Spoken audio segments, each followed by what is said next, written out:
Yang terhormat Bapak Kepala Sekolah SMK Negeri 1 Jawi atau yang mewakili, yang terhormat Bapak Ibu rekan wakil Kepala Sekolah SMK Negeri 1 Jawi, yang kami hormati Bapak Ibu Dewan Guru, staf, tata usaha, dan warga sekolah yang sempat hadir untuk kegiatan aksi nyata Pak DP Mangsa pada hari ini. Syukur alhamdulillah atas berkat rahmat Allah SWT kita hari ini masih diberikan kesempatan sehingga kita dapat bersama-sama di ruangan ini mengikuti kegiatan aksi nyata dari beliau. Tak lupa juga sholat kita sampaikan kepada Junjungan Besar Nabi Muhammad SAW. Baik Bapak Ibu, hari ini kita akan sama-sama mengikuti kegiatan aksi nyata berbagai praktik baik dari Bapak Adibin Mangsa selaku calon guru penggerak angkatan 11. Materinya ini sangat baik sekali, terutama masalah manajerial, restitusi dan sebagainya. Ini akan sangat bermanfaat sekali.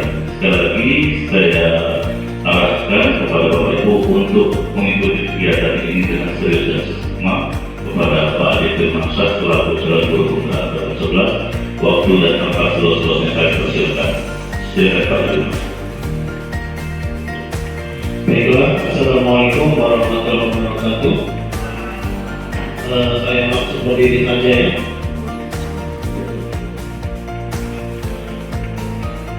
Yang kami hormati Kepala Sekolah SMK Negeri 1 Jawi dalam mengikuti wakil kita dan wakil TGM Bapak Sulama. Yang kami hormati Ibu Guru Penggerak Ibu Nasabri saya. Yang kami hormati ibu-ibu guru yang cantik-cantik, baik hati dan marah. Pada hari ini saya ucapkan terima kasih sebesar-besarnya atas waktu yang diberikan kepada saya untuk memaparkan tentang aksi nyata 1.4, yaitu terkait dengan budaya positif. Karena kenapa Bapak Ibu sekalian, penerapan budaya positif dari guru penggerak itu memiliki bukan saja efek atau pengaruh yang efektif, tetapi juga dia akan memasuki atau mempengaruhi sendi-sendi dasar dari pendidikan dalam satu sebuah sekolah. Nah, budaya positif itu adalah sebuah kebiasaan yang sifatnya baik, yang diarahkan atau memiliki pengaruh antar diri, baik itu dari kepala sekolahnya, wakilnya, stakeholdernya berupa guru pelajaran dan juga para peserta. Jadi Bapak Ibu sekalian, izinkan saya akan memaparkan tentang budaya positif di SMK Negeri 1 Jawi. Baiklah, kita akan mulai.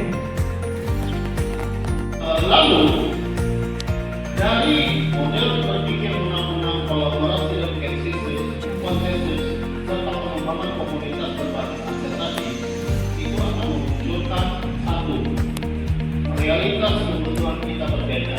Artinya setiap manusia itu memiliki perbedaan, mungkin dari segi cara berpikirnya, mungkin dari segi cara menginginkan sesuatunya. Maka hal-hal perbedaan itulah yang harus menjadi gambaran kita Bapak Ibu sekalian. Lalu yang berikutnya kita berusaha memahami pandangan orang lain tentang dunia. Ya. Bagaimana caranya? Kita harus mampu melihat bahwa setiap manusia ini memiliki karakter, sikap, budaya yang berbeda-beda. Sehingga dalam pandangan hidupnya juga akan memiliki perbedaan. Karena itu manusia diciptakan itu beragam, dan manusia adalah makhluk sosial yang membutuhkan antara satu dengan yang lain. Lalu setiap orang memiliki gambaran yang berbeda, Bapak Ibu sekalian. Artinya baik dari cara berpikirnya, cara kebutuhannya, cara keinginannya, konsep dasarnya, mereka memiliki perbedaan-perbedaan antara satu dengan yang lain. Bahkan orang yang kembar identik sekalipun, mereka akan memiliki sama, yaitu memiliki gambaran yang berbeda juga. Artinya apa? Ini sudah terkenal, ya.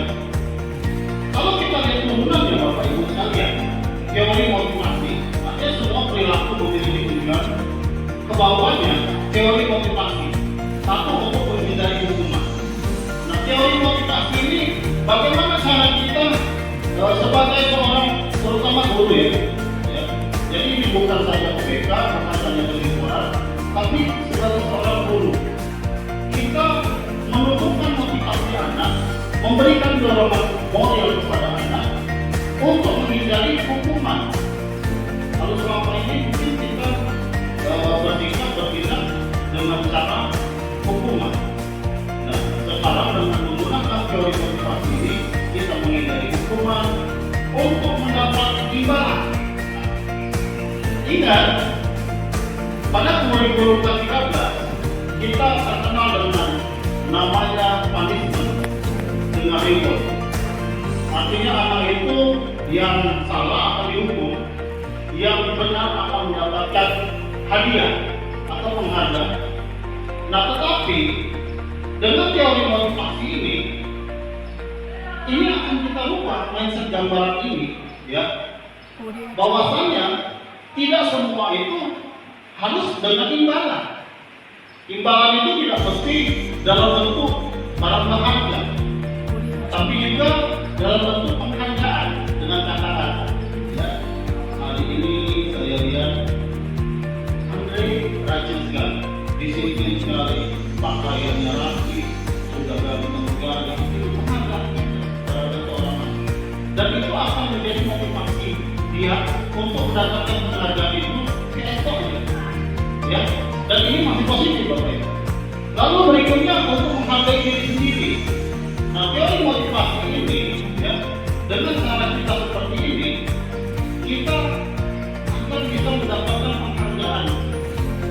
Karena takutnya anak yang minta hukum itu akan bereaksi negatif. Pada saat dia bereaksi negatif, maka dia tidak akan menghargai kita sebagai seorang guru, karena dia akan lama. Nah, ini yang permasalahan yang harus kita hindari. Dari sinilah Bapak Ibu sekalian, maka motivasi intrinstiknya, artinya dari dalam dirinya, yaitu nilai-nilai kebajikan universal, menunjukkan nilai-nilai kebajikan universal. Kebajikan universal adalah segala sesuatu yang mengarah pada kata positif, ya, yang sifatnya umum. Artinya sesuatu yang disepakati secara bersama itu baik secara umum. Ya, kadang-kadang menurut kita baik, belum tentu menurut orang lain. Artinya itu tidak universal. Nah, dari sinilah, ya, setelah kita lakukan hal seperti itu, maka kita tumbuhkan keyakinan kelas pada anak-anak. Karena sifat ini, kebajikan ini untuk kita bersama, sifatnya universal. Misalnya gini, selama ini, ya, anak-anak meletakkan buku pada saat dia meminjam, ya, buku di perpustakaan diletakkan sembarangan. Lalu kita tumbuhkan keyakinan kelasnya, yaitu apa? Apakah itu benar? Salah. Maka kita tumbuhkan rasa bertanggung jawab. Nah, rasa bertanggung jawab ini artinya apa? Anak-anak yang meminjam buku dikembalikan lagi ke tempatnya, di mana dia meminjam. Seperti itu Bapak Ibu. Misalnya, anak yang melanggar atau datang sering datang terlambat, apa keyakinan kelas? Maka keyakinan kelasnya adalah disiplin. Ya, maka harus tepat waktu. Kalau dia keluar main, harus tepat. Begitu bunyi keluar main, maka mereka harus keluar main. Begitu bunyi masuk maka masuk. Artinya tepat waktu atau disiplin ini tidak mesti harus datang atau pulangnya saja, tapi segala sesuatu yang terkait dengan proses kegiatan pembelajaran itu maka harus tepat waktu. Ya. Nah, di sini keyakinan kelas Bapak Ibu sekalian. Jadi gini, makna disiplin belajar kontrol diri dengan menggali potensi diri kita sendiri agar tercapai tujuan mulia, yaitu menjadi seorang yang diri kita inginkan berdasarkan nilai-nilai yang diri kita hargai. Artinya apa? Kita harus memahami diri kita. Bagaimana diri kita ini bisa kita pahami, maka kita yang harus menstabil nilai diri kita seperti apa yang baik. Bagaimana caranya kalau kita misalnya kurang disiplin, maka kita tumbuhkan disiplin. Bagaimana kalau kita kurang menghargai, maka kita tumbuhkan rasa untuk saling menghormati dan menghargai. Nah di sini, ya, untuk model berpikir menang, kolaborasi dan konsensus serta pengembangan komunitas itu masuk kepada 5 posisi kontrol. Ya, 1. Penghukum, 2. Pembuat rasa bersalah, 3. teman, 4. pemantau, 5. manajer. Kalau penghukum, ya, itu adalah karakter guru yang segala sesuatu tindakannya apabila peserta didik melakukan pelanggaran, maka konsekuensinya hukuman. Kamu terlambat, usaha. Kamu terlambat, lari 5 kali. Nah, karakter penghukum ini harus kita hindari, Bapak Ibu. Karena di kurikulum merdeka ini kita harus bisa memahami, ya, memahami bagaimana kita bisa membuat anak itu merasa dihargai di sekolah tanpa merendahkan. Jadi penghukum dihilangkan. Kedua, membuat rasa bersalah. Joni, Anda sudah dapat mencapai benar Pak. Sekarang Bapak tanya, dengan kamu datang terlambat, itu akan memberi contoh yang buruk nggak bagi teman-teman? Oh iya Pak. Kamu merasa bersalah apabila rekan-rekanmu banyak yang akhirnya datang terlambat gara-gara kamu. Nah di sini Bapak Ibu, guru juga tidak boleh membebani suatu permasalahan orang lain kepada anak yang lagi diberinya hukum. Ini kan berbeda. Nah ini konteks yang sangat berbeda. Lalu berikutnya teman. Nah teman ini ada positif, ada buruknya. Karena biasanya guru yang bentuk karakternya teman, biasanya peserta didik itu dia akrab. Ya, maka akraban ini kadang-kadang menjadi celah bagi siswa untuk tidak menghargai, ya, tidak menghargai kita sebagai guru akhirnya. Karena dia lama-lama merasa tidak simpul. Dia merasa tidak gimana? Merasa tidak ada jarak. Akhirnya dianggapnya kita sebagai teman. Ya, pada saat dia membuat kesalahan, kita akan menimbul kata-kata kita. Ayo dong, jangan buat mau bapak.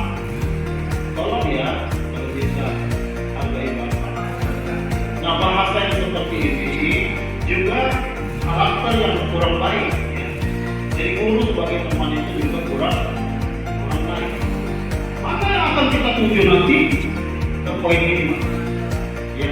Di poin 4 itu pengantar. Pengantar itu adalah guru yang mempunyai karakter. Dia mengikuti aturan yang ada dan dia akan memberikan sanksi sesuai dengan aturan yang ada. Nah, pemantau ini sudah cukup lumayan, tetapi ya masih ada beberapa hal yang menjadi celah bagi guru itu untuk mengalami degradasi dalam membentuk karakter. Lalu mana? Manajer. Manajer itu apa? Manajer itu ya adalah guru yang mampu mengkolaborasikan, membentuk, ya, dan memberikan keyakinan kepada peserta didik agar untuk kedepannya dia tidak melakukan lagi kesalahan yang sama. Nah seperti itu Bapak Ibu. Karakter ini yang kita tumbuhkan. Misalnya, tiba-tiba ada anak kita yang berkelahi, kita panggil. Yuni, kenapa kau berkelahi dengan Julia? Ada apa masalah? Yuni akan menjawab, iya. Julia ini rese sekali. Setiap pelajaran saya, dia selalu mencontek saya. Akhirnya saya marah. Saya tunjukkan sikap saya yang tidak suka dengan tindakannya. Bahkan saya sampai menggerak meja saya. Lalu apa? Seorang manajer, guru yang manajer, maka dia akan menanamkan video. Kalau menurut saya, yang Anda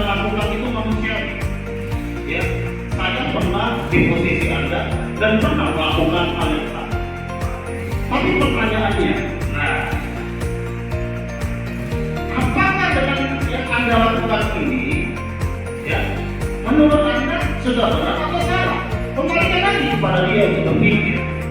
Akhirnya dia berpikir, sebenarnya salah. Salahnya di mana?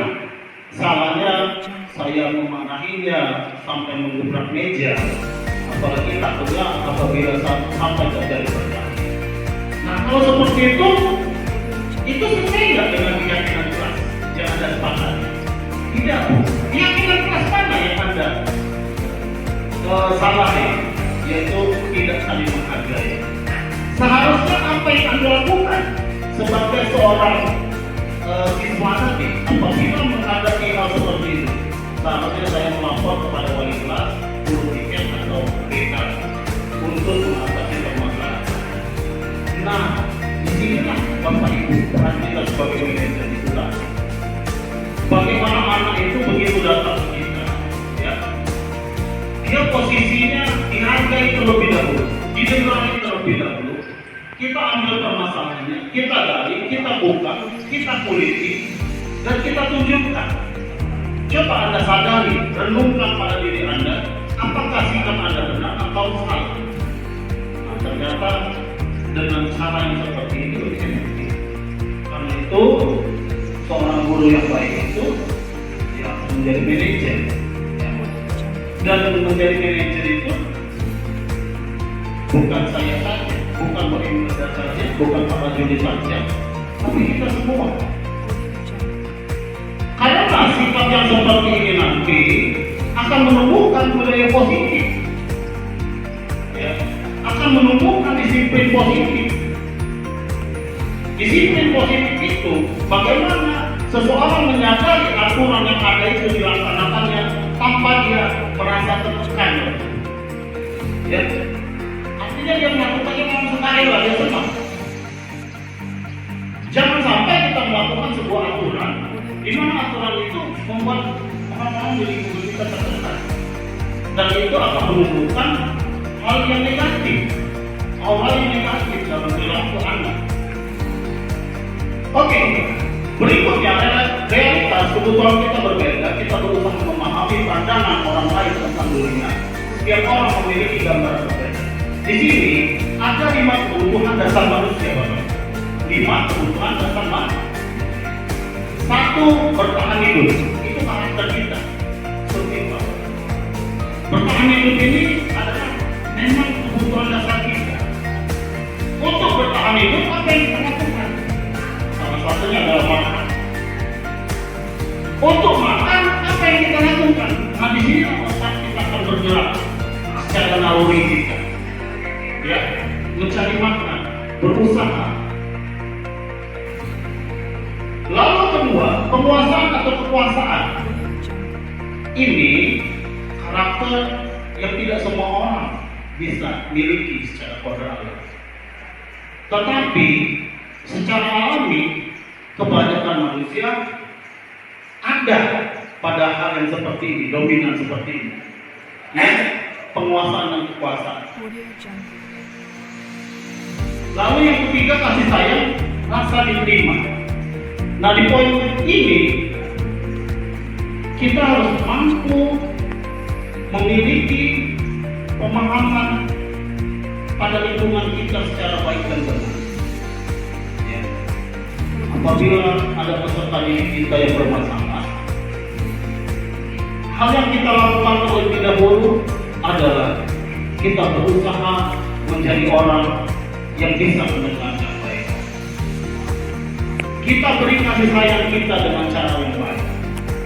Dengan hal seperti ini, ya, maka akan lebih mudah bagi orang untuk dinasihati, Bapak Ibu. Berikutnya adalah kesenangan, dan terakhir adalah kebebasan. Oke? Dari sini kita mampu memahami bahwa disiplin positif itu seperti itu. Miskonsepsi Penerapan budaya positif berarti tidak ada aturan atau konsekuensi. Dalam hidup bermasyarakat selalu ada tantangan atau aturan dengan konsekuensi dari setiap tindakan yang dilakukan oleh anggota masyarakat. Jadi, sebagai anggota masyarakat, ya, kita ini mau tak mau, suka tak suka, ya, ada konsekuensinya, ada aturan yang mengikat kita. Bagaimana cara kita bermasyarakat? Karena aturan ini tidak semuanya harus tertulis, Bapak Ibu, tetapi ada juga aturan yang secara tidak langsung terbentuk dari konsep pemikiran masing-masing yang sama tujuan, ya, untuk bisa dihargai. Nah, lalu dalam penerapan budaya positif, guru melatih kesadaran murid melalui pemahaman bahwa tatanan dan konsekuensi hadir untuk memberikan keselamatan dan kebahagiaan kepada diri sebagai manusia dan anggota masyarakat. Sehingga tatanan tersebut dipatuhi bukan karena takut konsekuensi, ya, tetapi karena kesadaran diri ingin mewujudkan nilai-nilai yang benar. Nah, budaya positifnya bagaimana? Kita tanamkan kepada diri peserta didik kita, murid-murid kita, ya. Bagaimana aturan dari konsekuensi hadir untuk memberikan keselamatan dan kebahagiaan di lingkungan itu harus kita tumbuhkan pada diri kita masing-masing, tanpa kita takut karena ada konsekuensi di sini. Apabila kita membuat keributan, kericuhan, hal yang negatif, itu ada konsekuensinya. Tetapi di sini, bagaimana kita menumbuhkan rasa kesadaran di murid itu tanpa dia merasa mengikuti aturan itu karena ada konsekuensi, ya. Tapi yang kita tumbuhkan di sini, bagaimana anak itu bisa mengikuti aturan itu karena memang kesalahannya dan dia ingin menjadi orang yang benar-benar bisa menjaga sesuai dengan aturan yang ada.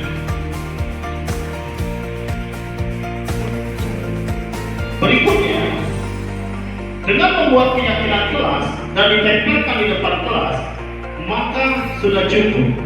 Tidak perlu ada tindak lanjut, tidak ada konsekuensi, tidak ada refleksi. Ya, artinya begitu kita sudah buat keyakinan kelas, inilah keyakinan kelas ini kesepakatan kita bersama peserta didik, murid. Karena itu murid-murid harus menghargainya, karena ini kesepakatan mereka. Ya,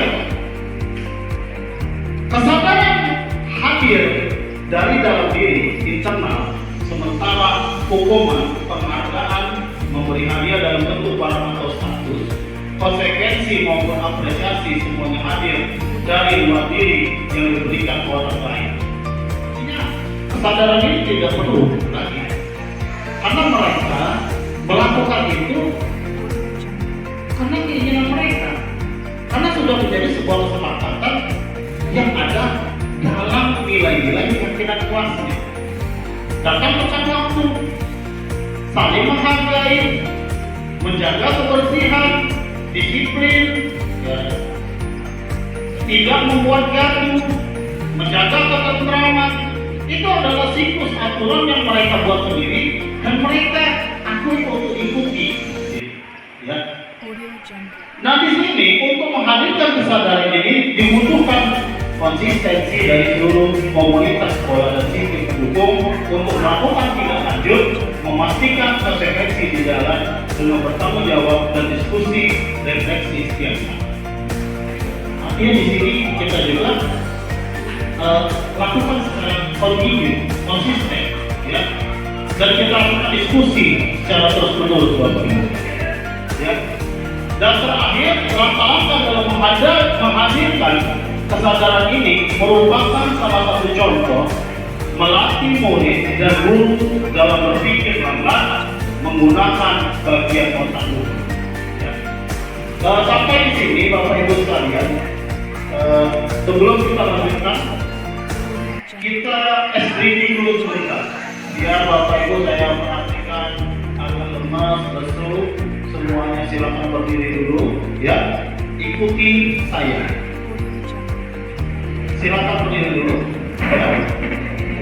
Ya. Kata kuncinya, ya, ikuti perintah saya. Jadi ikuti perintah saya.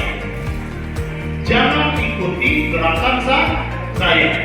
Jadi yang diikuti adalah perintah saya, bukan gerakan saya. Baiklah.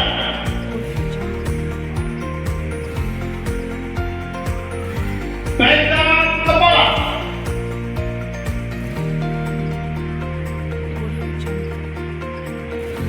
Pegang perut.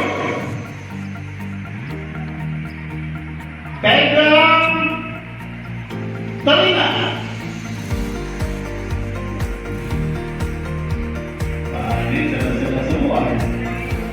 Pegang kepala.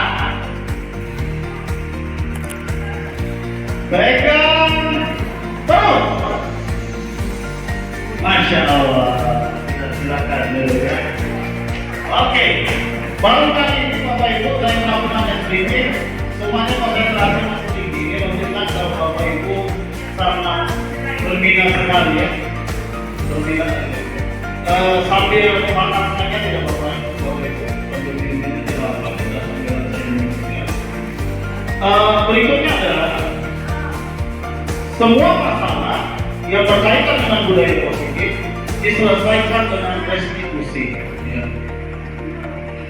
Di sini, segitiga restitusi merupakan salah satu pendekatan disiplin positif untuk menyelesaikan permasalahan siswa terkait pelanggaran aturan.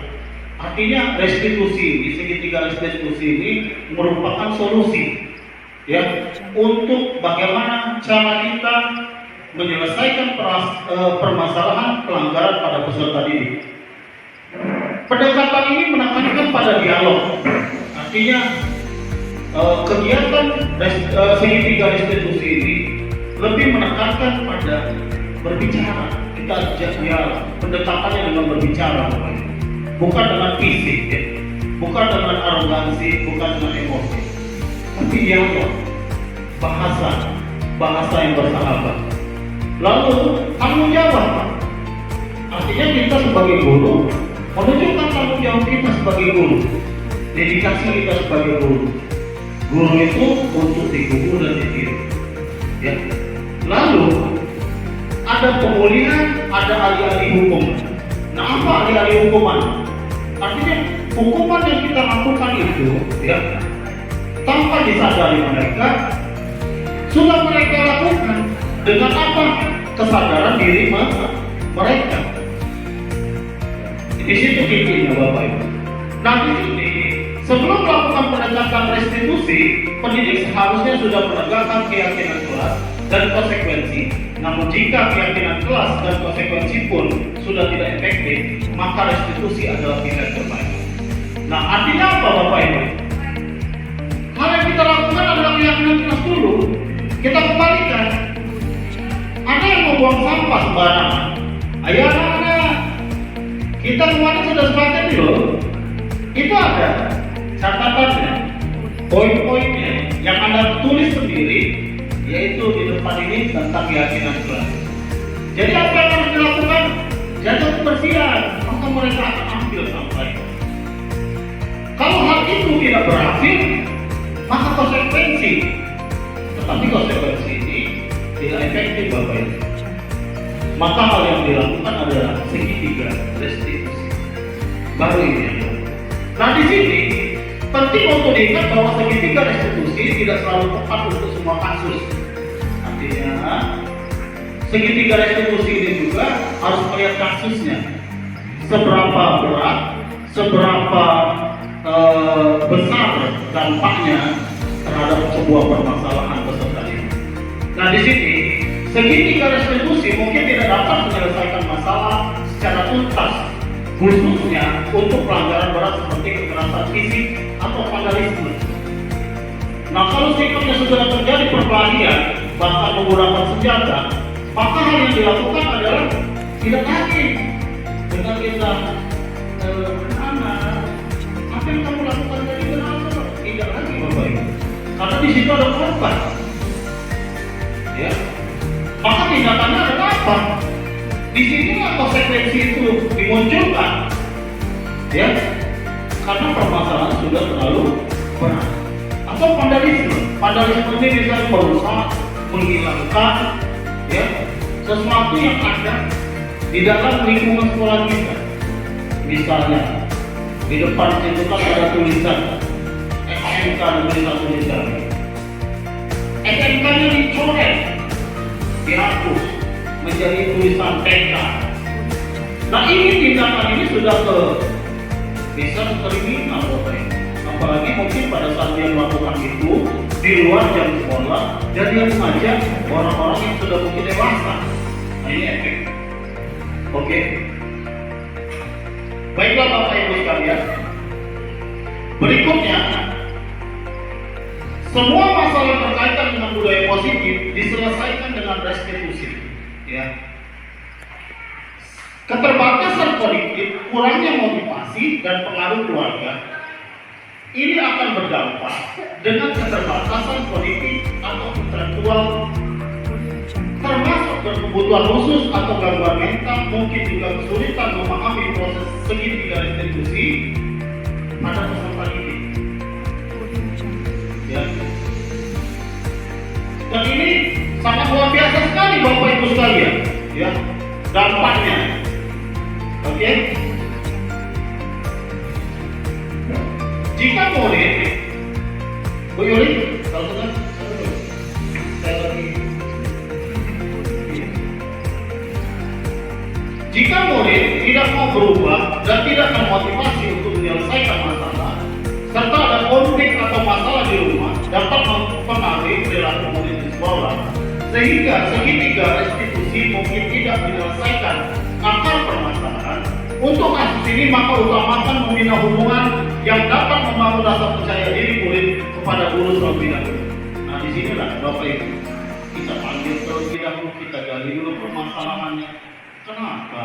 Nah, kamu ini memperhatikan pusing di dalam kelas, kadang jahil, kadang kurang ajar dengan guru, kadang mengganggu temannya saat konsentrasi belajar. Nah digali dulu Bapak Ibu. Ya.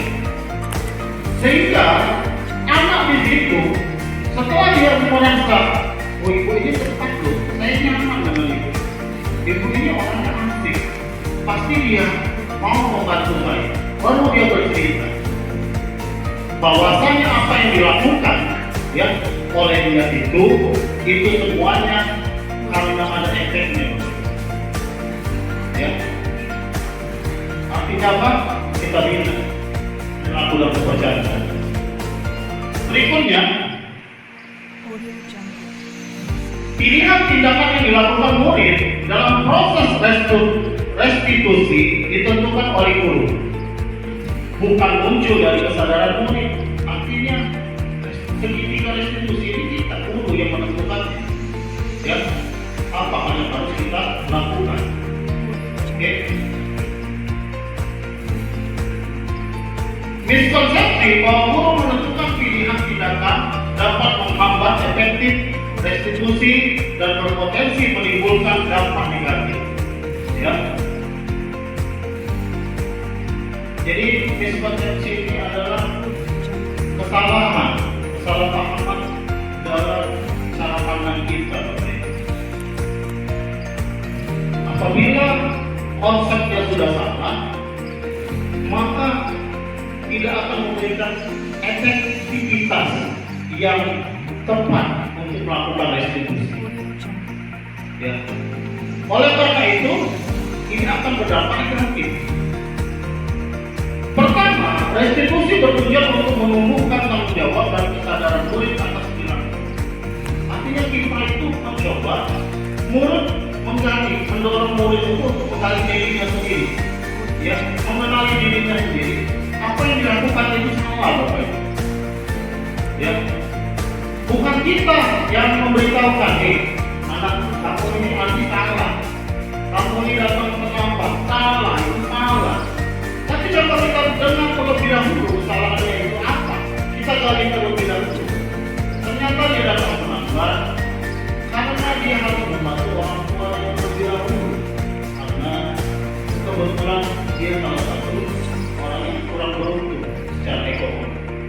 Karena itu mau tidak mau dia harus mencari nafkah terlebih dahulu pada subuh.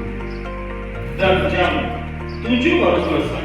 Mau tidak mau baru dia bisa datang ke sekolah. Nah, disitulah kita gali terlebih dahulu. Bukan kita langsung menyalahkannya, ya. Apabila kita langsung menyalahkannya, ini terjadi diskonsepsi dan ini berbahaya. Ya. Di dalam aturan itu tidak yang dua. Kamu mau sekolah atau kamu mau berhenti, cukup berhenti dan mencari pekerjaan. Itu salah Bapak, itu bukan solusi. Karena dalam hidup ini semuanya itu pasti ada solusi. Ya. Kedua ya, menentukan tindakan untuk murid dapat memicu rasa tidak adil dan kebencian. Nah ini yang dampaknya, ya, yang seperti yang saya bilang tadi. Akhirnya sudah apa? Kalau memang sekolah ini tidak bisa lagi, ya, memahami permasalahan saya, oke, saya berhenti sekolah dari situ. Saya akan membantu ekonomi orang tua saya. Nah ini bahaya. Karena itu seorang guru yang bijak tidak seperti itu dalam memahami restitusi. Lalu ketiga, peran guru dalam restitusi adalah sebagai fasilitator. Dia memfasilitasi, ya, bukan dia sebagai penghukum, bukan sebagai pemantau, bukan sebagai teman, tapi dia sebagai fasilitator, jadi memfasilitasi Bapak Ibu. Lalu dia juga bukan mengendali. Artinya apa yang muncul dari dalam diri anak itu memang keluar dari keyakinan dan kesadaran peserta didik itu sendiri. Ya. Berikutnya, guru harus membimbing murid untuk memahami konsekuensi perilakunya, mengeksplorasi pilihan yang tersedia, dan membuat keputusan yang bertanggung jawab. Iya. Dan pada akhirnya, ya, dari sikap restitusi ini setelah dieksplorasi dengan menggali cara berpikir peserta didik tadi, maka keputusannya adalah hanya bertanggung jawab. Oke, kalau seperti itu, ajak bicara lagi orang tuamu, ya. Bagaimana kalau untuk membantu orang tuamu itu sampai jam 6, sehingga kau tetap bisa membantu ekonomi orang tuamu dan kau tetap bisa sekolah tetap. Nah itu yang harus dilakukan. Artinya ada solusi di sini. Ya. Proses restitusi yang efektif harus didasarkan pada dialog, refleksi, dan partisipasi aktif murid. Ya. Dengan demikian, murid dapat mengembangkan kesadaran diri, empati, dan keterampilan problem solving yang bermanfaat bagi masa depan mereka. Ya.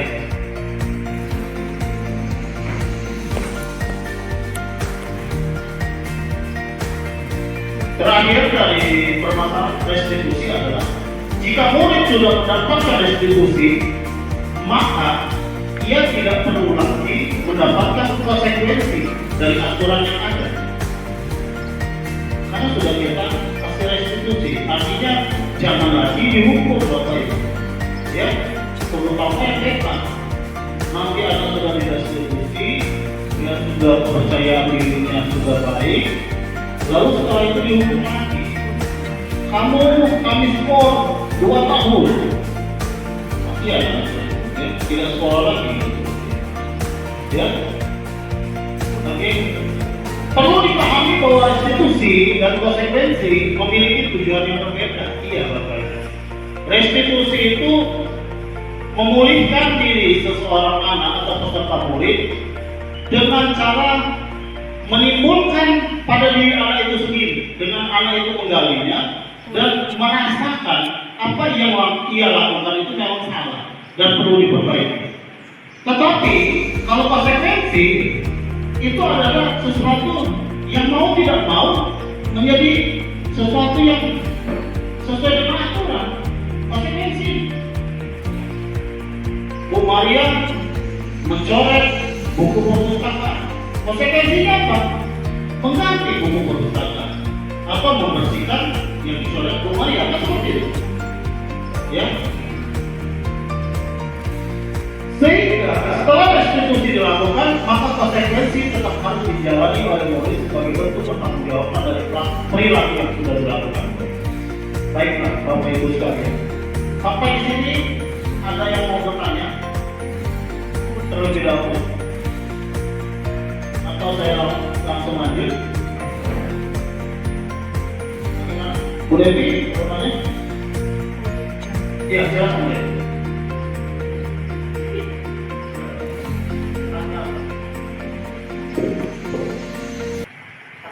Audio Jungle. BK ya.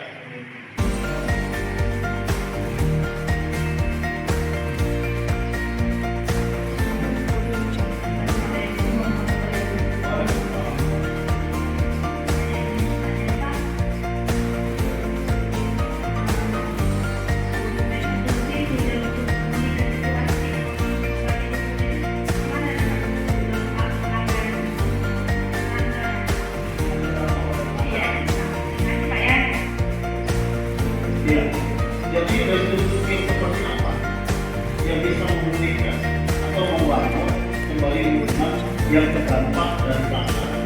Misalnya, restitusi ini adalah untuk menyelesaikan permasalahan yang ada tanpa menyakiti atau memberikan sanksi dalam bentuk hukuman kepada murid secara langsung. Misalnya murid melakukan keributan dalam bentuk pelanggaran perkelahian di dalam kelas. Maka hal yang kita lakukan adalah bagaimana caranya agar hal seperti ini bisa kita atasi permasalahan ini dan perkelahian tersebut bisa selesai dan tidak berhasil, bahkan berkembang menjadi perkelahian yang lebih besar. Caranya adalah dengan melakukan segitiga restitusi. Kita validasi dulu, kita memberikan keyakinan. Dan kita mendorong anak tersebut bahwasanya apa yang dilakukan itu salah. Ada kesadaran dirinya sendiri dan dia berusaha untuk mengikuti keyakinan keras yang sudah disepakati mereka untuk mulai menumbuhkan rasa kebersamaan di dalam kelas. Ya. Oleh karena itulah peserta didik mau tidak mau, suka tidak suka dengan hal seperti itu, ya, maka akan menjadikan sebuah pemberian perbaikan untuk membangun kembali dari hubungan yang sudah terdapat. Ya, itu dia. Ya, oh iya.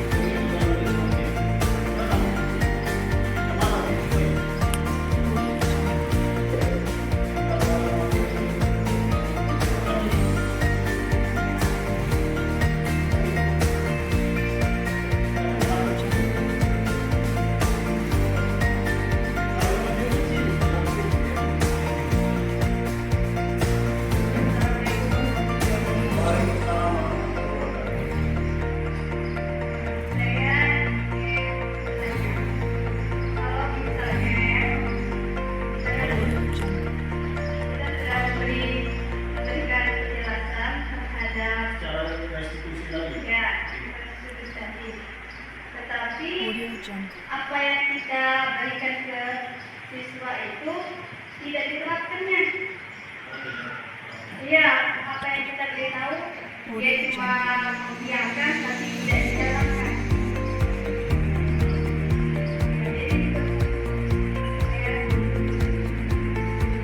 Permasalahan ini yang pasti ibu miskonsepsi.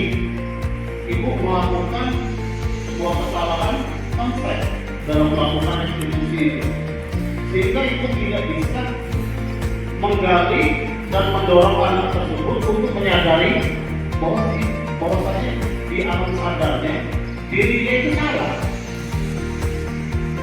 sehingga ya yang muncul tidak ada hubungan itu menjadi baik, tetap terjadi pelanggaran.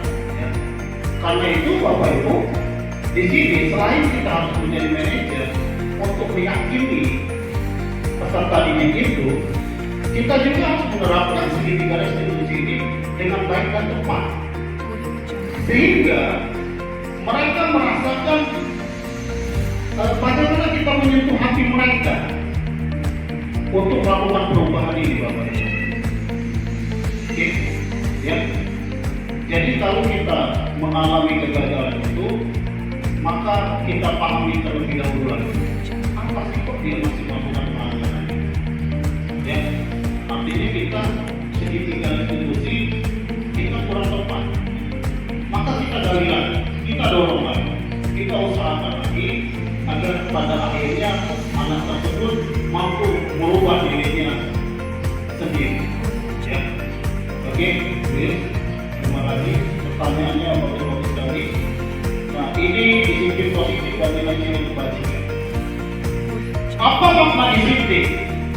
Ya, disiplin itu kalau dari bahasa Latin katanya disciplina. Disciplina artinya belajar. Makna asal dari kata berkonotasi dengan disiplin diri dari murid-murid Sokrates dan Plato. Disiplin diri membuat orang menggali potensinya menuju sebuah tujuan apa yang dia hargai. Namun dalam budaya kita, makna kata disiplin telah berubah menjadi sesuatu yang dilakukan seseorang pada orang lain untuk mendapatkan kepatuhan. Kecenderungan umum adalah menghubungkan kata disiplin dengan ketidaknyamanan, bukan dengan apa yang kita hargai atau pencapaian suatu tujuan. Bapak Ibu, jadi secara tidak langsung disiplin yang kita pahami secara umum, ya, itu adalah kepatuhan. Ini salah. Ini yang disebut dengan prinsip konsepsi. Padahal makna utamanya disiplin itu. Bagaimana saya harus tepat waktu? Maka dia belajar. Oh, saya datang hari ini jam 6 sampai sekolah jam 8. Coba saya datang jam 5. Maka saya akan datang jam 7. Itu dengan belajar. Tetapi di sekolah yang kita terapkan begitu anak terlambat, kita hukum. Saya tahunya datang tepat waktu, tidak ada alasan. Nah, disiplin yang kita lakukan ini menimbulkan rasa tidak nyaman di dalam diri anak-anak, karena mereka terpaksa, Bapak Ibu. Dan keterpaksaan ini secara efektif nantinya cepat atau lambat akan menjadi bumerang bagi kita. Ya.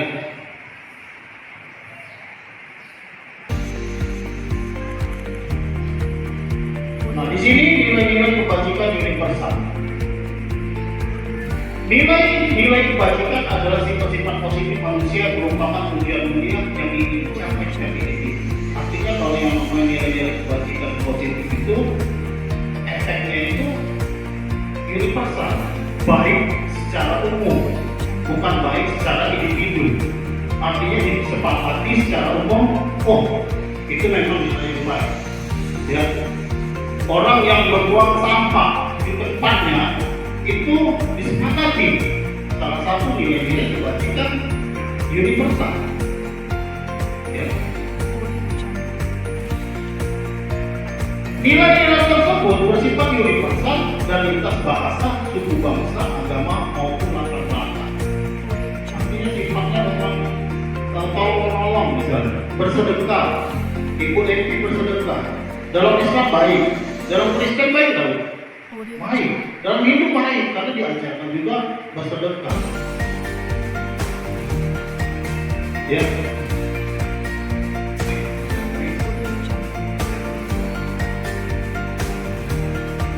Nah, ini nilai-nilai kebajikan yang ingin dicapai oleh setiap anak Indonesia kita kenal dengan profil pelajar Pancasila. Jadi ini terkait dengan kurikulum kita. Jadi sekarang kita katakan pada profil pelajar Pancasila. Beriman, bertakwa kepada Tuhan Yang Maha Esa dan berakhlak mulia. Ya.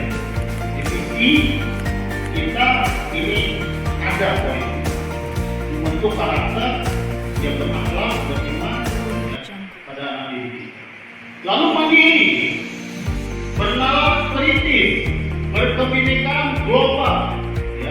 bergotong royong, kreatif. Nah, nilai-nilai kebajikan inilah yang diinginkan sesuai dengan profil Pancasila yang diinginkan agar dicapai oleh setiap anak didik. Ibu, bapak bayangkan kalau seorang peserta didik kita itu orang yang beriman bertakwa kepada Tuhan Yang Maha Esa, anaknya religius, ibadahnya baik, dia akhlaknya baik, lalu kedua dia mandiri,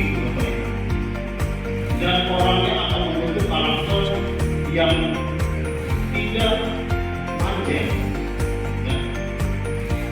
Dia akan menjadi orang yang mampu untuk menerobos suatu permasalahan dengan cara dia, ya. Bernalar kritis, orangnya reflektif. Dia akan melihat segala sesuatu permasalahan itu, ya, dengan cara berpikirnya. Apakah notabene yang kita ungkapkan sebagai seorang guru itu sudah benar atau tidak? Maka di situ ada kritisnya dia. Apabila salah dikatakannya, aku, ya, karena dia sudah mandiri, karena kritisnya maju, maka dia berkatakan, menurut yang ini pun pendapat dari ini tidak seperti yang ibu bilang. Oke, berkebinekaan global, artinya orangnya memang sudah bisa pluralisme, menghargai semuanya. Dia bisa berteman dengan orang Kristen, dia bisa berteman dengan orang Hindu, dia bisa berteman dengan orang Islam, dan dia bisa menghargai. Jadi kalau kita yang beriman dan bertakwa, bagaimana cara kita menghargai orang yang berbeda agama? Toleransi. Dan toleransi itu boleh kita lakukan selama itu tidak berkaitan dengan akidah kita. Ya, artinya kalau toleransi harus ada batasan juga artinya, walaupun sifatnya global. Kalau kita sholat, ya sholat secara kita, masa kita sholatnya secara Hindu atau Nasrani, kita tidak mungkin. Ya, seperti itu. Lalu bergotong royong, orangnya sosialnya tinggi. Begitu dilihat dia telah kotor, ayo rekan-rekan semua. Dia muncul inisiatif mandirinya tadi. Dia lupa. Hanya membuat teman-temannya tadi. Wah, dia ini pasti bersama. Terakhir kreatif, orang yang kreatif. Apabila dia datang terlambat dengan menggunakan motor, maka dia berpikir bagaimana dia bisa datang tidak terlambat dengan menggunakan motor. Ya, mungkin waktunya atau motornya dimodifikasi. Ya. Oke. Berikutnya. Nah, di sini teori motivasi hukuman dan penghargaan serta institusi. Ya. Sekarang saya tanya Bapak Ibu, setuju atau tidak setuju jawabannya? Nah, hukuman di sekolah dapat mendisiplinkan anak. Setuju atau tidak? Setuju atau tidak? Nah, yang setuju berarti masih menghukum. Ya? Iya. Iya. Ya. Nah, jadi Pak, di kita bukan langsung aneh di sana dihukum. Ya. Karena itu kalau hukum itu seperti itu Pak. Jadi ada salah hukum. Jadi apa yang harus kita lakukan dengan segitiga institusi itu kita cari. Kamu tadi sudah melakukan apa atau tidak? Oh iya. Wajar manusia. Bapak juga pernah melakukan kesalahan. Sekarang Bapak tanya, datang terlambat itu baik atau buruk? Tapi dijawabnya buruk. Kenapa buruk? Karena tidak disiplin, karena tidak tepat waktu. Nah, kalau tidak tepat waktu, apa yang Anda lakukan ini salah atau tidak? Nah, itu akan lebih efektif. Jadi menimbulkan rasa bersalah dalam diri dia sendiri, dianya, bukan karena dipaksa. Karena yang kita lakukan dengan hukuman sudah berani, mumpah, ternyata tidak efektif. Ya. Di sini yang kita bangunkan. Yang kedua, pemberian hukuman dengan hal positif seperti membaca atau membersihkan halaman sekolah dapat meningkatkan disiplin anak. Benar atau tidak?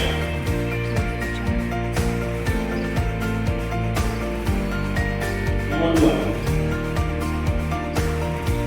Benar atau tidak?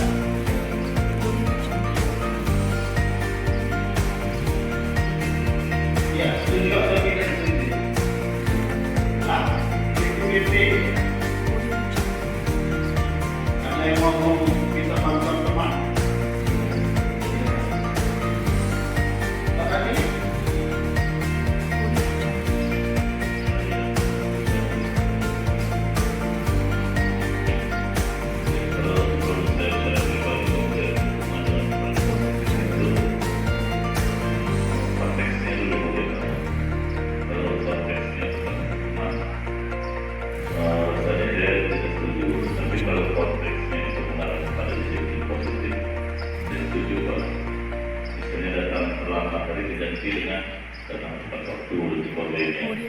Seperti hukuman ini, apakah memang benar konteksnya itu mengganggu pembelajaran atau memang ada limit waktu ekstra untuk anak-anak yang terlambat atau masih ada kompensasi seperti itu? Selama kata hukuman, maka kita sepakati kita tidak setuju. Karena benar dalam paradigma konteks. Ya, dia sudah datang melanggar dari kita hukum lagi. Positif membaca. Setelah dihukum membaca, kita sudah masuk. Seharusnya anak tadi selama 15 menit, kita sudah membaca 15 menit, jadi setengah jam. Dia kehilangan waktu. Nah, maka kita akan mendapat positif kepada anak. Tidak ada. Tapi kalau misalnya dengan segitiga restitusi tadi, kita akan menggalinya, memberi pemahamannya. Ya. Memang benar sama 15 menit juga berarti. Jadi dia terlambat 15 menit, dia ada 15 menit. Tapi di situ ada efeknya. Kalau membaca sudah saya sudah jadi hukuman saya. Ya. Tapi kalau misalnya dengan segitiga restitusi, kita mendorong dia untuk menggali dirinya sendiri, dia akan sadar, iya saya salah. Ya. Saya sudah melanggar. Itu bahaya. Ya. Yang ketiga, memberi penghargaan dapat meningkatkan motivasi belajar anak. Setuju atau tidak setuju memberi penghargaan? Reward. Siapa yang dapat nilai 100, ibu beri permen. Atau bapak berikan hadiah mobil ras kita. Ya. Atau misalnya Bu Yus, ibu akan memberikan 1 bulan sertifikasi ibu. Nah sekarang itu akan memotivasi siswa. Setuju ya, motivasi siswa. Tapi sekarang akan menimbulkan ketergantungan kan? Iya, Pak ya. Nah disitulah artinya memberikan penghargaan ini juga tidak efektif. Ya. Sama seperti orang tua yang tua anaknya enak, ya mama beli sayur jadi uangnya 10.000, sosoknya mama untuk enak. Pas diminumnya ternyata susunya tidak enak. Ya. Besok ya disuruh lagi belanja, maka saya akan bertanya, untuk saya mana? Nah, pendidikan seperti ini sama sekali. Ya. Tapi kalau dalam bentuk penghargaan itu motivasinya dengan kata-kata, oh, masya Allah, enak sudah belajar ya menulis. Dan contohnya tadi, kita serap semua. Ini contoh. Anaknya sudah cantik, baik, rajin, melangkung, ibadahnya tepat, dan tidak sombong, ya. Dan nilainya bagus. Kita kasih apresiasi semuanya sama. Nah, bahasa seperti itu saya rasa konteksnya masih bisa kita pahami mereka. Oke. Tentang membuat anak merasa bersalah, memberi dampak lebih lebih ringan dibandingkan menghukum. Setuju nggak? Membuat anak merasa bersalah memberi dampak lebih ringan dibanding menghukum. Setuju atau tidak setuju? Jawabnya. Setuju. Sebetulnya membuat anak merasa bersalah juga tidak enak. Ya, bisa saja kalau dibuat merasa bersalah itu tidak nyaman sebenarnya. Jadi baiknya itu kita menyadarkan dulu kesalahannya di mana, terus membangkitkan rasa memperbaiki diri dari anak itu. Itu sebetulnya lebih baik kalau menurut saya, lebih efektif. Jadi dia ada komitmen untuk memperbaiki kesalahan. Kalau dibandingkan dengan menghukum, ya beda lagi. Kalau menghukum seperti waktu dilakukan tadi di komunikasi, hukuman ini tidak dapat diberikan anak, tapi malahan membuat anak itu melakukan hal yang tidak seharusnya dan tidak tepat. Terlambat datang ke sekolah tapi disuruh membersihkan WC atau berlari ke lapangan, kan tidak efektif. Membuat anak merasa bersalah sebetulnya bukan ini konteksnya, yaitu membuat anak itu tahu kalau dia itu melakukan kesalahan, terus membangkitkan komitmen dia untuk memperbaiki kesalahan. Itu saja pada saya. Jadi sebenarnya dari Pak teman-teman Gremil tadi, apabila itu dibandingkan dengan saya rasa lebih baik memang memberi dampak yang lebih ringan, yaitu membuat anak merasa bersalah. Kenapa? Kalau menurut saya, konsepsinya kalau misalnya kita membuat rasa bersalah itu justru dosa besar. Karena seseorang dengan rasa bersalah itu malah luka dalamnya itu lebih traumatik lagi. Jadi jangan sekali-kali memperbaiki anak dengan metode konsep membuat rasa bersalah. Bahkan efek jerahnya kemungkinan seperti itu. Ada anak yang sampai bunuh diri. Jadi sebenarnya membuat rasa bersalah ini jauh lebih parah dibanding hukum. Kalau orang dihukum biasanya kan push up 10 kali selesai. Paling dia sakit hati. Besok tidak ada dengarnya lagi. Tapi kalau misalnya dibuat rasa bersalah, kamu bodoh, miskin, orang tuanya miskin atau segala macam, dibahas segala macam, itu luar biasa sakitnya. Karena saya sendiri pernah merasakan seperti itu. Ada guru yang menghukum dengan rasa bersalah. Sampai hari ini saya ingat apa itu diucapkan. Terima kasih. Berarti hal ini harus kita pahami terlebih dahulu. Jangan sampai menimbulkan diskonsepsi. Ya. Artinya selama misalnya mungkin pandangan Gremil tadi lebih mengungkapkan anak kamu datangnya terlambat, benar? Itu benar atau salah kalau datang terlambat? Ya. Itu bisa ya. Kenapa? Tidak tepat waktu.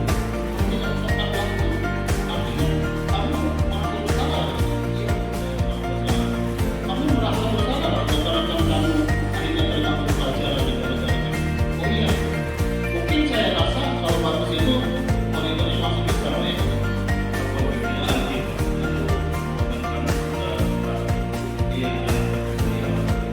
Cuman kalau misalnya tadi dispotensi dan kalau orang sebut tadi aku ini sudah bukti jelek, bodoh, mungkin datang sudah terlambat, menurut ibu atau bapak itu sudah mati saja.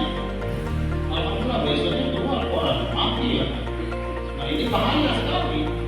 Artinya menurutku hanya karena itu ibu-ibu kita ini hati-hati dalam bahasa. Kadang benar. Jadi efek membuat rasa bersalah tadi harus kita gali dengan cara yang positif ya. Ya. Jangan sampai kita malah menggoreskan luka yang dalam akhirnya dia merasa bersalah. Allah ya, miskin ya. Untuk apa aku ini?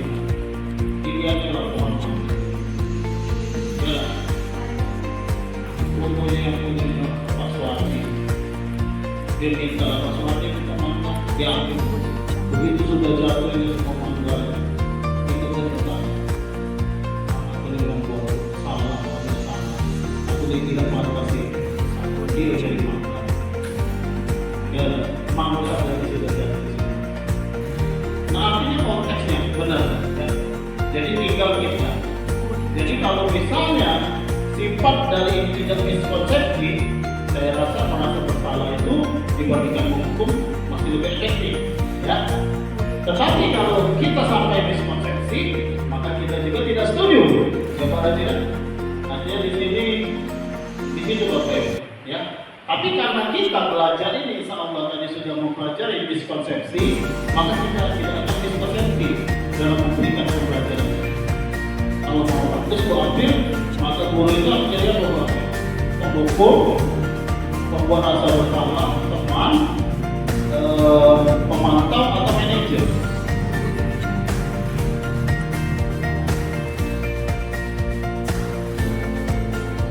Saya mulai tahun itu belajar guru itu bisa menjadi manajer sekaligus menjadi teman dan juga bisa memberikan arahan dan masukan tentang nasihat khusus buat guru. Ini karena boros teman.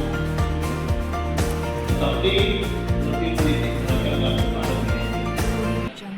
Jadi manajer itu bagaimana cara kita mengajar anak yang bersalah tadi dan anak kita, dia merasa tepat.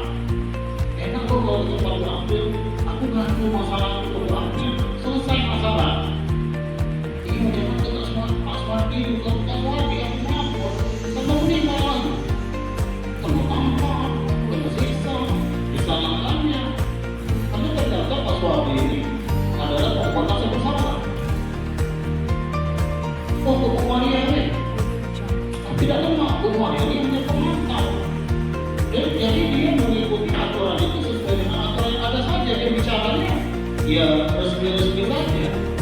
Sedangkan permasalahan saya ini harus dilihat berdasarkan sesuatu yang lebih universal. Ya, itu yang Bapak Ibu sekalian.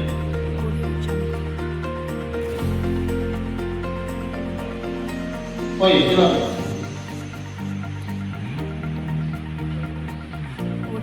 Tadi yang saya temui di lapangan Pak, pertama yang ada di BK atau pertama yang kami ingatkan, restitusi itu barangkali harus diingat Pak, tidak semua hal masalah dapat restitusi. Jadi jika sudah terkena batasan yang berkaitan dengan hukum, maka kriminal itu tidak boleh restitusi lagi Bapak Ibu, sudah beda ranahnya.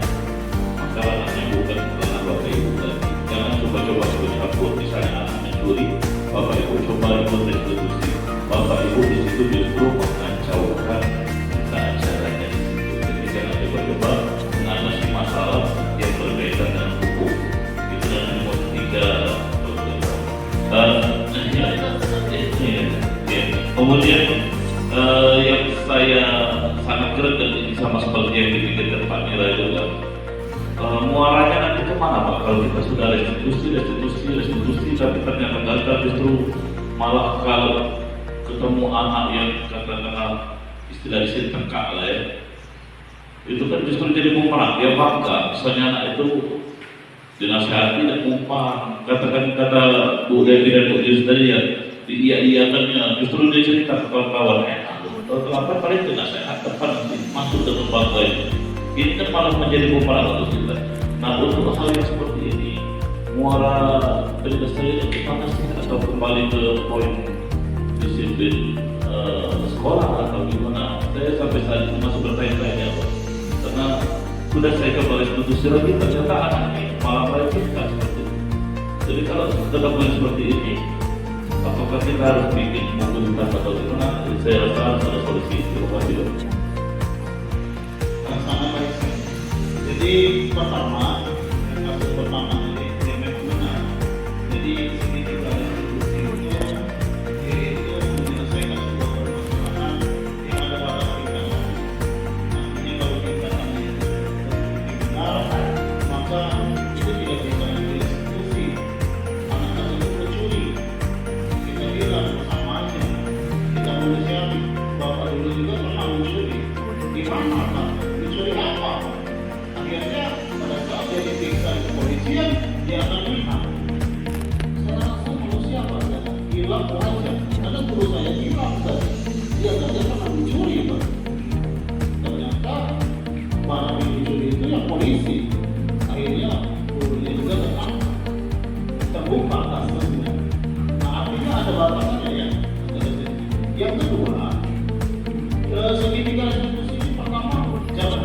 introspeksi dulu. Jangan kita melakukan pendekatan itu yang tidak tepat, karena memang untuk menggali karakter anak yang tulus atau tidak itu yang luar biasa. Artinya apabila ada suatu permasalahan yang benar-benar dia bisa kita konseling secara restitusi, maka itu bisa kita lanjutkan. Lalu kita lakukan, sudah berulang kali dia melakukan pelanggaran, konsekuensi, jatuhnya ke konsekuensi. Ada aturan sekolah, mau tidak mau, ya kita terapkan aturan sekolah itu. Seperti misalnya buku hitam, ya, penerapan buku hitam, kita catat, sudah selesai jumlahnya, maka kita adakan rapat, anak ini sudah melakukan seperti itu. Nah, dihukum oleh penghargaan, ini salah satu, bahwa penghargaan berlaku sama dengan hukuman. Jadi kita tadi memberikan penghargaan dengan reward tadi, kalau tidak, ini yang kita tangkap ini sama dengan hukuman, Bapak Ibu. Karena akan membentuk karakter anak yang mau asal ada imbalan. Nah, itu hati di sini. Jadi dorongan eksternal dan akan ada faktor ketergantungan. Oke?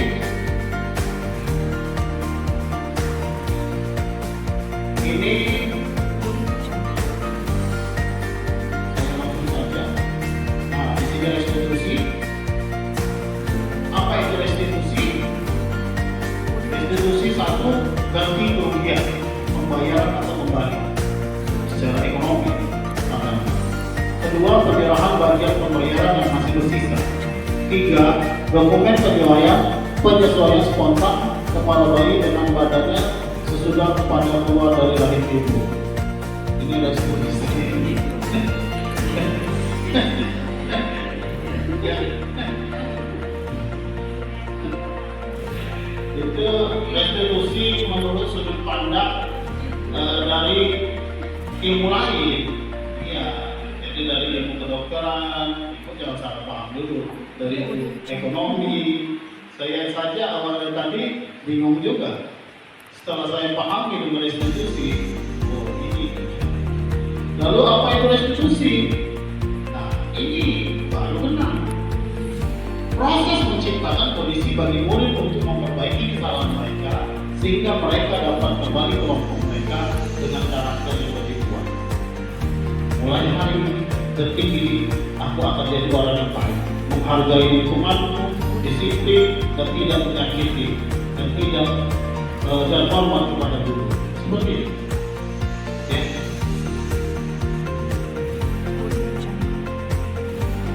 Oke, Bapak Ibu. Terakhir, keyakinan kelas. Mengapa tidak peraturan saja? Mengapa harus keyakinan kelas? Ya. Mengapa kita memiliki peraturan harus menggunakan helm bila mengendari kendaraan roda 2? Ya, seperti itu. Mengapa kita memiliki peraturan membuang sampah di tempatnya? Mengapa kita memiliki peraturan harus datang tepat waktu pada saat mengikuti pelatihan? Nah, sekarang kita rubah. Dengan sistem restitusi, mengapa kita memiliki peraturan harus menggunakan helm? Yaitu untuk mengutamakan keselamatan namanya. Itu restitusi. Lalu, mengapa kita memiliki peraturan membuang keyakinan kelasnya? Membuang sampah di tempatnya.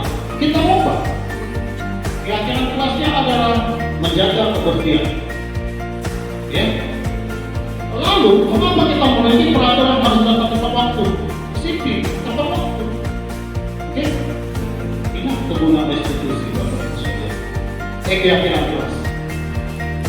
Jadi budaya positif itu akan mengelilingi secara kontekstualnya sekolah ini. Apabila sekolah ini sudah dimunculkan budaya positifnya, itu akan menimbulkan lingkungan yang positif. Dari lingkungan positif itu akan masuk ke dalam kelas-kelas, memunculkan keyakinan kelas. Dari keyakinan kelas akan memunculkan yang namanya peraturan kelas. Ya. Ini contoh kesepakatan kelas. Oke. Saya rasa sampai di sini dulu, Bapak Ibu sekalian. Ya, saya ucapan terima kasih yang sebesar-besarnya, terutama kepada Bapak Ibu yang sudah menyempatkan waktunya dan kepada Bapak Juri ini buat sekolah. Dan saya ucapkan terima kasih juga atas pandangannya dan pertanyaan dan masukan-masukannya. Semoga ini bukan saja menjadi ilmu bagi saya, tapi dengan saya memunculkan ini, saya mengikhlaskan kepada Bapak Ibu sekalian agar ilmu budaya positif itu. Apabila ada kata-kata yang salah, maka saya mohon maaf yang sebesar-besarnya dan pada Allah pun meskipun tidak mesti Allah. Wassalamualaikum warahmatullahi wabarakatuh. Saya kembalikan kepada Juri. Waalaikumsalam warahmatullahi wabarakatuh. Terima kasih. Tadi sudah sama-sama kita dengarkan bersama dan apa yang sudah diberikan oleh narasumber dari Pak Manfaat mengenai diskusi keyakinan dan sebagainya ini sangat mengena dan sangat bermanfaat sekali untuk kita, terutama nantinya pada saat berkaitan dengan siswa. Sebagai rangkuman terakhir itu Bapak Ibu, kesepakatan kelas itu pilihan atau sebelum membuat keyakinan kelas. Jadi kesepakatan itu ditarik dari ide-ide positif dari siswa dan seluruh warga kelas. Nanti hal yang diyakini bisa dicapai baru dijadikan keyakinan kelas. Jadi tidak semua kesepakatan kelas dipilih menjadi keyakinan kelas. Bapak Ibu juga harus menerapkan keyakinan kelas di ruang masing-masing. Khususnya wali kelas, saya lihat juga belum menerapkan keyakinan kelas. Tolong dibuat keyakinan kelas di kelasnya masing-masing. Bila perlu dipandu oleh TK. Itu tadi materi aksi nyata dari Pak Ade Firmansyah. Mudah-mudahan menjadi amal baik bagi beliau dan juga menjadi dengan bermanfaat bagi kita semua. Saya selaku pembawa acara, apabila ada kesalahan dan kekurangan itu murni dari kami pribadi, dan apabila ada hal yang baik seluruhnya datangnya dari Allah Subhanahu wa taala. Akhirul kalam bila taufiq wa hidayah. Wassalamualaikum warahmatullahi wabarakatuh. Terima kasih Bapak Ibu, silakan menikmati snack.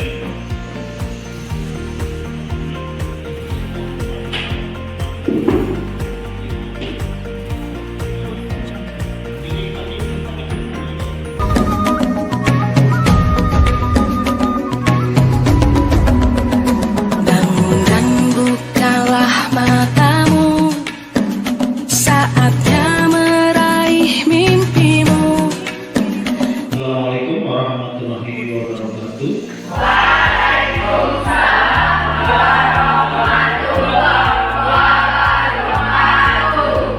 Selamat pagi.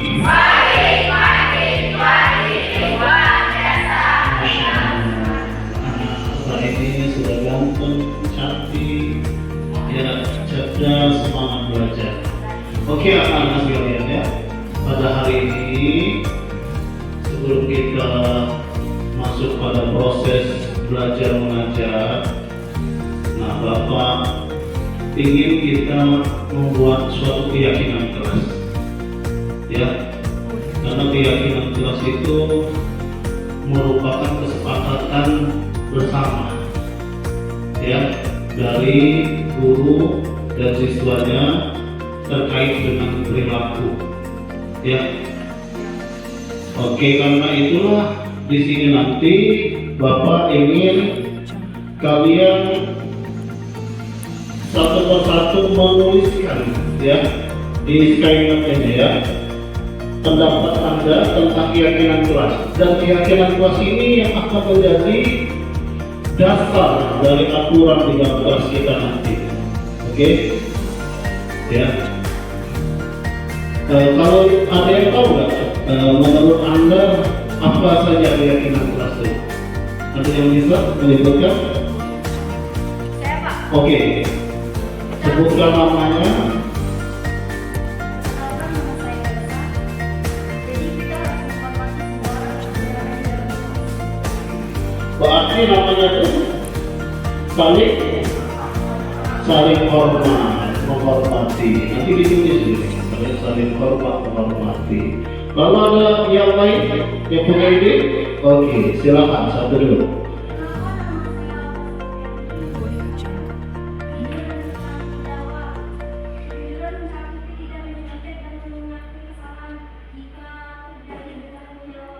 Masya Allah, jujur dan bertanggung jawab. Artinya di situ saat kalian belajar, kalian ujian, semuanya itu memang benar-benar atas kemampuan dan hasil sendiri masing-masing. Bukan dapat nilai besar, tapi dari hasil contek. Sini Mbak Yono Cinta tuh silakan. Ya.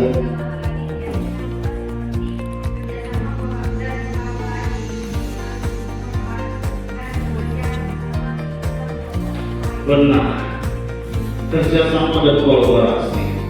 Nah nanti di sini maksud juga memang dalam proses pembelajaran kita, misalnya nanti ada diskusi, presentasi, pembahasan tentang video, dokumenter.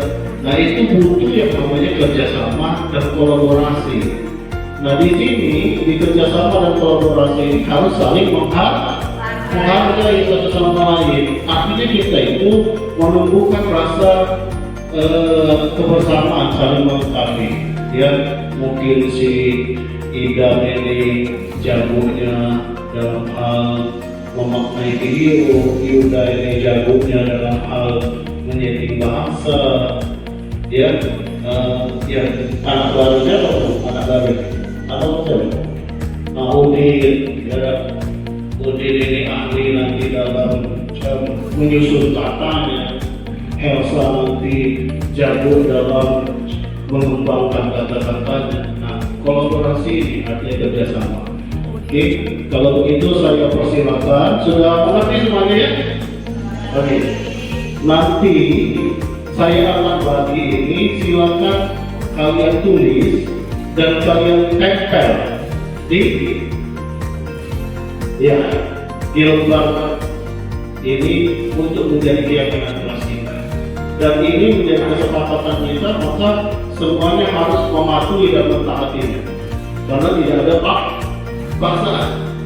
Kalau aturan itu biasanya guru ya atau sekolah yang menentukan. Tapi kalau keyakinan kelas itu kita semua. Saya memfasilitasi dan Anda meyakini kelas Anda. Oke? Ya. Kita mulai ya. Dari Udin dulu. Sini.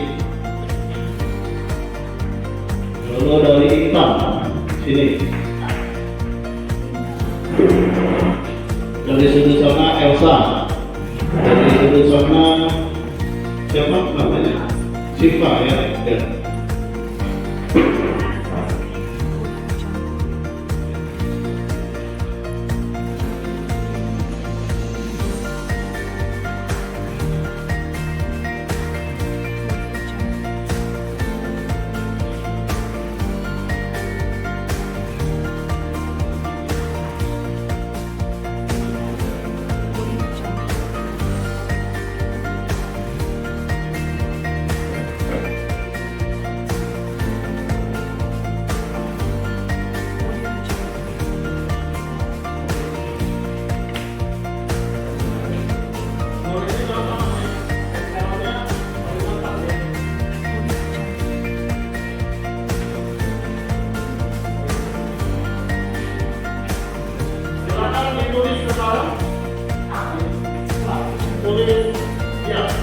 Tulis namanya, lalu tulis poinnya. Menurut Anda apa? Tadi seperti tadi bertanggung jawab, ada saling menghormati, bisa yang lain, ada kerjasama kolaborasi, apa lagi? Satu-satu aja. Kalau kita, saya persilakan nanti langsung mereka di sana ya. Boleh silakan. Ya satu. Ini kasih.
jujur dan bertanggung jawab.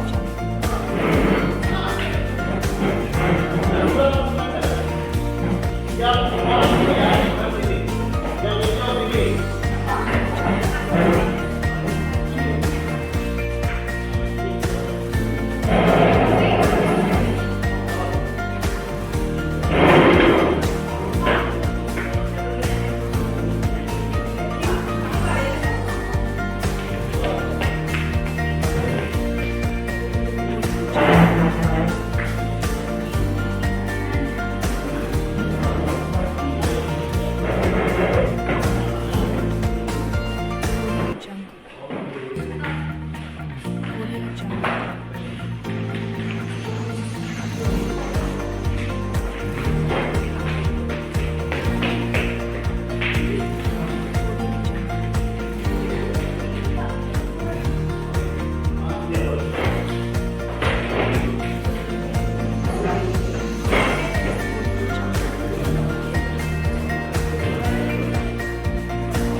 Lalu ada mewah mengatakan peduli dan empati. Ada juga Desi yang mengatakan disiplin dan tepat waktu. Berikutnya Rizky menyebutkan menggunakan apa ya? Menjunjung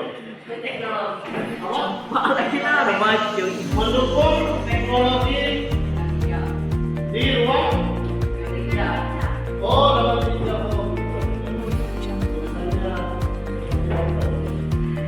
Aisyah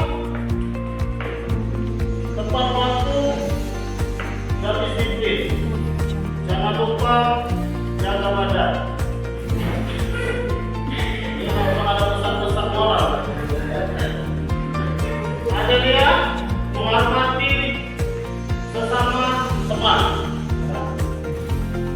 Juga menjaga kebersihan dan perhatian untuk seseorang yang dibutuhkan, ya. Aziza kreatif dan inovatif, Mirza peduli dan empati. Mirzanya kayaknya sama, ya. Oke, yang lainnya saya rasa hampir sama. Kita sepakati, ya. Ini menjadi keyakinan kelas kita.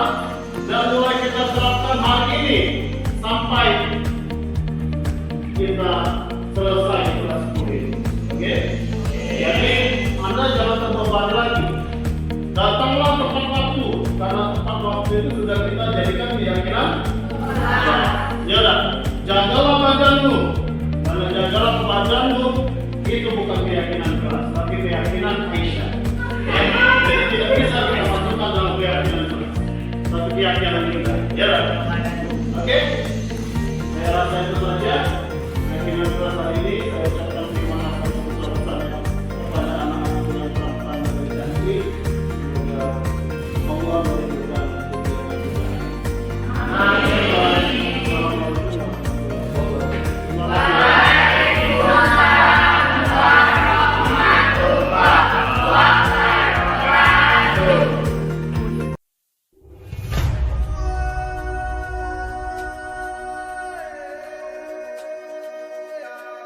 Assalamualaikum warahmatullahi wabarakatuh. Perkenalkan, nama saya Helsa dari kelas 10 IPKJ Anisio.